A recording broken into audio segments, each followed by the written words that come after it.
Everybody knows what ambition is, because the moment you say the word ambition, people, what they see in their mind, first of all, is the future, and they also see a future that in most respects is better than their present. And so as I'm talking about this is what you're going to be doing while I'm talking. You're going to be thinking about your own future. You're going to think about things that you want to be better in your life, and you certainly want to think about things that are bigger in your life, and that's what ambition is.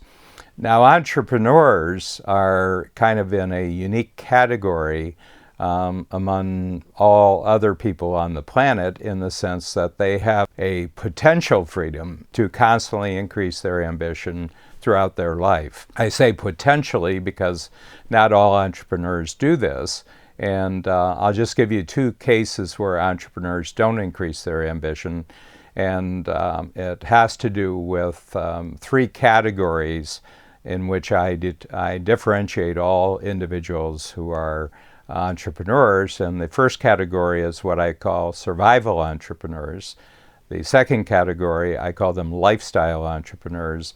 And the third category I call ambitious entrepreneurs.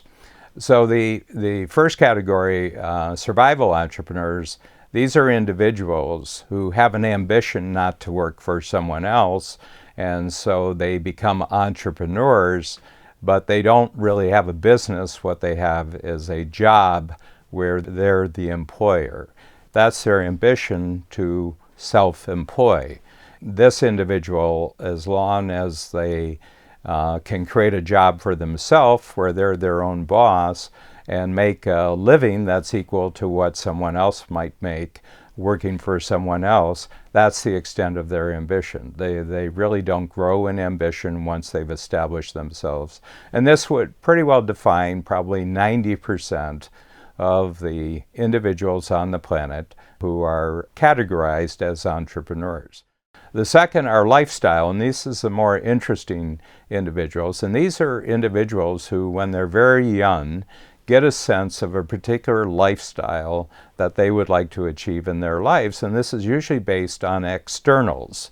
And it has a lot to do with the house that they're going to have, a dream house. It has to do with how that dream house is decorated, how it's landscaped.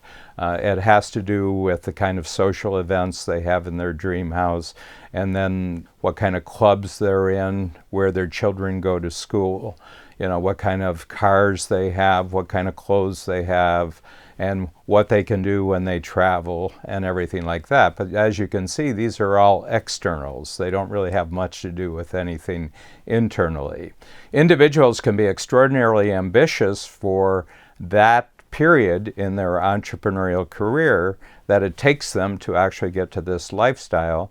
But the moment that they get to this lifestyle, then they don't grow anymore. And the reason is because they've achieved their ambition, which was all determined by the outside, by externals. And if they are satisfied that their externals match up to the dream or vision they had when they were a child, then they don't grow anymore.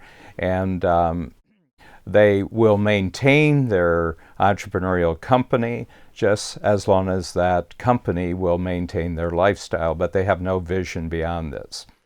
Now I just want to focus in on the entrepreneurs who are ambition entrepreneurs, and I call them that because they have developed an ability constantly to increase their personal ambition as they grow from one level to a higher level throughout their life. So they're continually increasing their sense of commitment to what they're doing in the world as an entrepreneur. They're developing greater and greater courage for making significant changes. Out of this commitment, constantly greater commitment and courage, they're creating greater capabilities, their own personal capabilities, their organizational capabilities, and then as a result of this, their confidence and the confidence of their entrepreneurial company rises to the next higher level, from which they then repeat the process of higher commitment, greater courage, even bigger, more powerful capabilities, and then higher confidence, and this never stops. And so there's this growth cycle that just keeps circling back on itself, and their growth multiplies their growth, so they become actually exponential. Now, this is a very rare individual, and so basically speaking, in a world of more than 7 billion individuals, total population, and probably in the next 25 years going to 8 billion and then going to 9 billion, it will never be more than 5% of the world population who will be actually technically entrepreneurs, survival entrepreneurs, lifestyle entrepreneurs, and ambition entrepreneurs. And for every 400, my belief is for every 400 entrepreneurs in the world, about one of them will become an ambition entrepreneur.